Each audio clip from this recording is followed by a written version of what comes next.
Hi, my lovelies.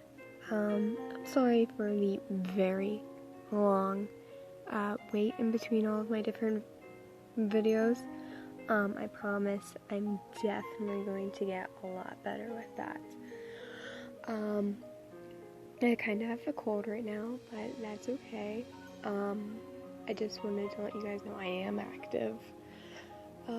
So for today's video, I'm going to talk about a few self-help tips that have personally helped me and I know has helped others. So one of the first things is aromatherapy. Aromatherapy is using your sense of smell to create an environment of peace and safety and calmness. So things that you should definitely consider for smells, lavender is one of the most recommended smells for aromatherapy.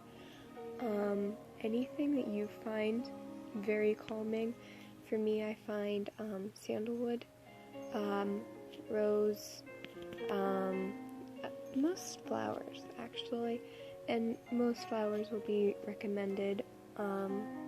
So if there's a smell you're not sure would work, or you have other ideas for smells, you can go on Pinterest, Google, anything, look up aromatherapy and you'll find hundreds of smells. Another thing is to have a accessory that stands for strength, or is a reminder of getting past your hard times. For me, I have a bracelet that I never take off from Life Token, which has the word strength on it, a semicolon, and a few other things. Also, a third thing is to wear comfortable clothing. It might seem a little ridiculous, but having clothes you're comfortable in really help yourself when you're having a panic attack or an anxiety attack, because you curl up into what you know is comfortable. Another thing is to have like a worry stone or something with texture that you can grab and like pet or like rub your fingers against. That is very highly recommended as well. Finally, you should try different hobbies, drawing, writing. Even if you don't think you're all that good, it doesn't matter as long as you're getting out what you're feeling. My one friend, she draws potato people, which is a term she uses for people she draws where they have really big heads and tiny bodies, and it's very adorable. And she does it when she's in a panic mode and when her friends are in panic modes. I have like 3 dozen because she's just miraculously always around when I have a panic attack. Which is another thing, is to have people you trust, whether it's a friend, a family member, someone you can call, someone you can text. It's very beneficial to have someone that will be there when you need help and stuff like that. And I guess another thing to remember is to always make sure you are taken care of. Make sure you're drinking plenty of water, eating food. Trust me, that is a huge thing. And if you're uncomfortable with eating a lot of food, whether you have an eating disorder or something, you should at least make sure you get protein. So if you don't feel like eating meat or you're a vegetarian, make something with peanut butter.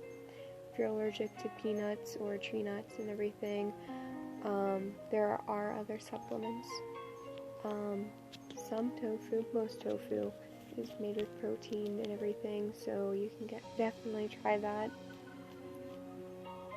It's easily flavorable, so plain tofu is kind of boring, which is what everyone thinks it tastes like, but you can definitely add anything you want to it.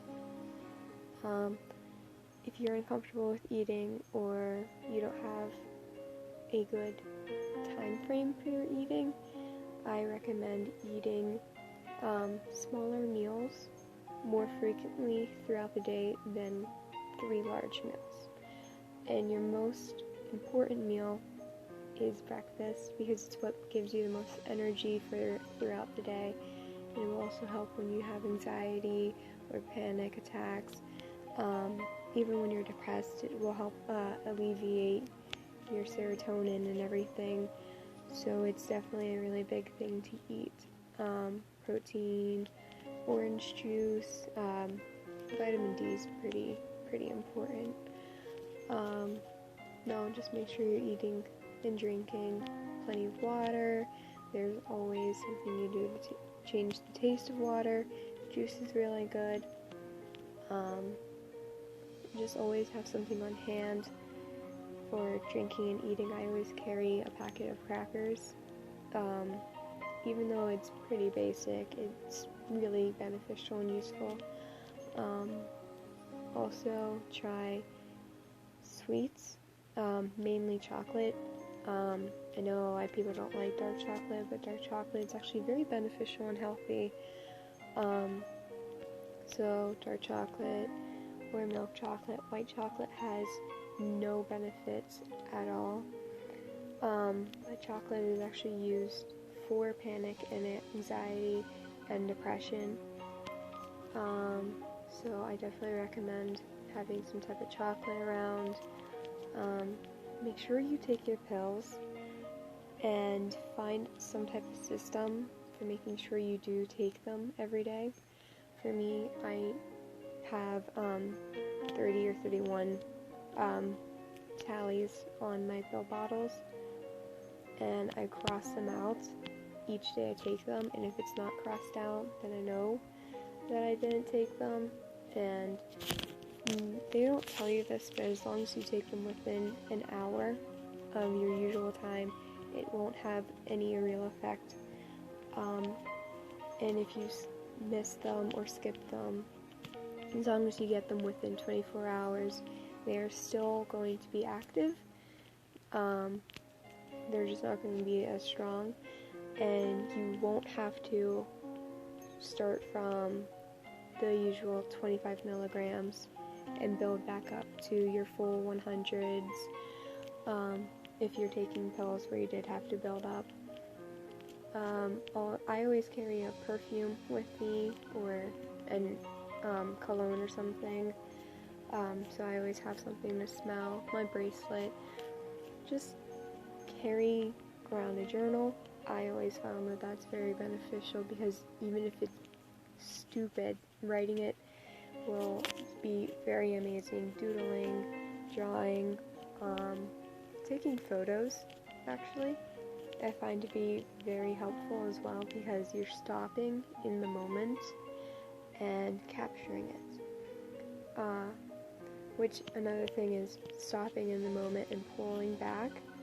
A lot of people who don't understand what it's like to have mental attacks, or to be depressed, or have a sudden switch in anxiety, will say that you need to be more involved in everything, but I find pulling yourself back is very helpful. And by pulling back, I mean closing your eyes and taking a few breaths, very deep and then short, and just relaxing. Focus on what you're hearing around you. Focus on the smells. Stimulate your senses, and just pull back from what's causing your anxiety. If it is in fact sound, cover your ears and just close your eyes. If it's a smell, plug your nose. And if it's touch, just physically and mentally pull yourself away. That's going to be all for today. I will make more frequent and shorter videos than my first one, which was 20-some minutes long. I understand a lot of people don't want to watch videos that are that long, so I will try and keep them as minimal length as possible. Anyway, my lovelies, I say hello and goodbye, and hopefully I will see you all again. And if you're new, welcome. You can read my bio, and at the bottom in the description of every one of my videos, I will have links to self-help, self-care links, hospital links, emergency links, everything in between links. So yeah, that'll be all for today. I love you guys, and know that if you need anyone to message or anyone to talk to, I'm always here. Comment section, or I'll list my personal social medias as well, so you guys can contact me at any point. Know that you guys are important, and that there's someone who cares for you, even though I don't know you. Or I do, if you're someone, a friend of mine who's following me. It doesn't matter, because by being here, you're already showing that you're stepping forward to try to make sure that you're okay, or that you are here to listen to other people's opinions, whether to agree or to hear another person's side view. Either way, that shows that you are someone important. And even if you don't actually watch me, you just hear about me, then you're important. And I want that message to get across, is that you and every other individual is important. So, my lovelies, good day, good night,